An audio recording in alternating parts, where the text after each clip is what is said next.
I think it's well understood by the audience of this show that I am not exactly a big fan of Republican presidential candidate Nikki Haley. In fairness, I'm not a fan of any politician, even the few that I support. Politicians are not professional athletes or pop stars. They shouldn't have fans. But either way, my feelings about Nikki Haley are generally quite negative. Her whole brand is basically George Bush in a pantsuit, which is a brand that I not only find viscerally repulsive, but also one that couldn't possibly be more out of step and out of touch. In fact, it's worse than George Bush in a pantsuit because George Bush was at least kind of likable in a goofy, bumbling neocon warhawk kind of way. Haley has the neocon warhawk part down, but not the likable part. So she's George Bush with less charm and more shrillness. Basically, it's like the most unappealing sales pitch you could possibly come up with, in my opinion. But it's not just my opinion. Many conservatives feel the same way, of course, especially after Haley's most recent controversy. Appearing on Fox News yesterday, the presidential hopeful called for the government to unmask and monitor all anonymous accounts on every social media platform. A plan that sounds bad when you hear it summarized and then somehow gets even worse when she explains it in more detail. Listen. When I get into office, the first thing we have to do, social media accounts, social media companies, they have to show America their algorithms. Let us see why they're pushing what they're pushing. The second thing is every person on social media should be verified by their name. That's, first of all, it's a national security threat. When you do that, all of a sudden people have to stand by what they say, and it gets rid of the Russian bots, the Iranian bots, and the Chinese bots. And then you're going to get some civility when people know their name is next to what they say. Accountability. And they know their pastor and their family members going to see it. It's going to help our kids, and it's going to help our country. So this is not just something she wants to do, but it's a day one priority. When she first gets into the White House, which she never will, the first thing she wants to do is to start exposing and logging all of those dastardly anonymous accounts. Biden's DOJ just prosecuted a man for posting a joke about Hillary Clinton with his anonymous account. And we talked about this on the show. They sentenced him to 7 months in federal prison. Haley has, as far as I know, expressed no concern over that outrageous miscarriage of justice, that blatant assault on the First Amendment. Instead, she wants to make it easier for the federal government to do that again. Now, the kind of general complaint about anonymous accounts is one that years ago I would have agreed with. Now, I never would have called it a national security threat or advocated for the government to forcibly unmask them, but I did buy into the idea that conversations online would be more productive if everybody had their real name attached to whatever they're saying. It's easy, to see why a non-anonymous person can find it annoying when anonymous people take pot shots from behind the cover of their fake name and their anime avatar or whatever. But, I kind of changed my view on this topic because, of course, not every anonymous person is a dumb troll, and plenty of people who are not anonymous are still dumb trolls.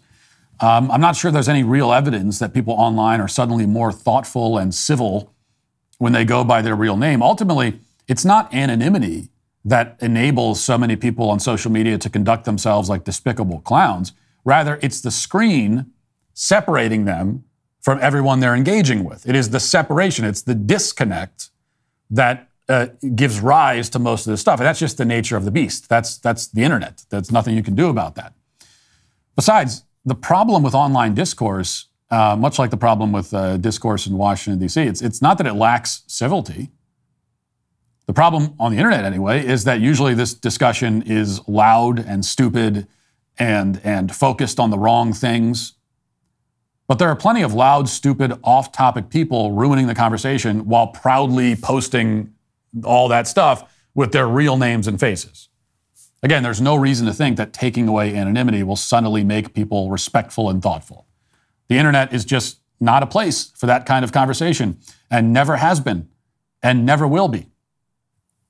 In any case, there are, I've realized, very good reasons for people to be anonymous. It's easy for someone like me to cast all anonymous accounts as cowardly trolls. It's easy for Nikki Haley to take that position. We are both public figures whose employment will not be threatened by us expressing our political views. Our whole public persona is based around the expression of our views. Now, that's not to say that I don't suffer very real personal consequences for it, but at least my livelihood is not threatened. For many people in this country, the situation is quite different. If they don't have the cover of anonymity, then they will not be able to engage at all. They will not be able to share their views at all. They face being fired, ostracized, potentially even worse. And not for saying horrible, objectionable things, but simply for expressing viewpoints that are not approved by mainstream liberal society. The holidays are coming up fast, and while you're out shopping for your kids, family, and friends, don't forget to shop for your pets too. I never do. Give your dog the gift of a healthier and happier life with Rough Greens. Naturopathic Dr. Dennis Black, the founder of Rough Greens, is focused on improving the health of every dog in America. Before I started feeding my dog Rough Greens, I had no idea that dog food is dead food. It contains very little nutritional value. Think about it. Nutrition isn't brown, it's green. So let Rough Greens bring your dog's food back to life. Rough Greens is a supplement that contains all the necessary vitamins, minerals, probiotics, omega oils, digestive enzymes, and antioxidants that your dog needs. You don't have to go out and buy new dog food. You just sprinkle Rough Greens on their food every day. Dog owners everywhere are raving about Rough Greens. It supports healthy joints, improves bad breath, boosts energy levels, and so much more. We are wheat, and that goes for dogs too. Naturopathic Dr. Dennis Black is so confident Rough Greens will improve your dog's health.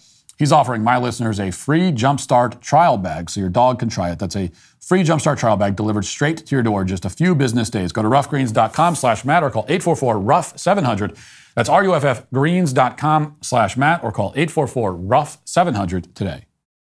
Strip away anonymity, and you will ensure that the left-wing views are like the only ones that dominate on every platform, even more than they already do, because those are the only views that a person with a normal job can comfortably express without fear of reprisal or loss of livelihood. Now, it would be much better if we lived in a country where anonymity was not necessary. It would be better if everyone could post online under their real name, but that is not the country we live in. Now, of course, this is all somewhat academic because whether there is good reason to use anonymous accounts or not, and I think there is, the biggest issue with Haley's proposal is that she wants the federal government to force the issue. She is advocating for a massive expansion of the surveillance state. She wants to further empower the federal government to crack down on speech that it deems a threat, or even worse, uncivil. She's trying to solve the wrong problems while making the real problems even worse. To summarize. And to top it all off, she's attacking people for not using their real names while she herself does not use her real full name. She is not only an out-of-touch neocon, but also then a hypocrite. And that is why Nimrata Nikki Haley is today canceled. Thanks for checking out this video. If you'd like to listen to my full podcast on the go, you can check out The Matt Walsh Show on Apple Podcasts, Spotify, or wherever you get your podcasts.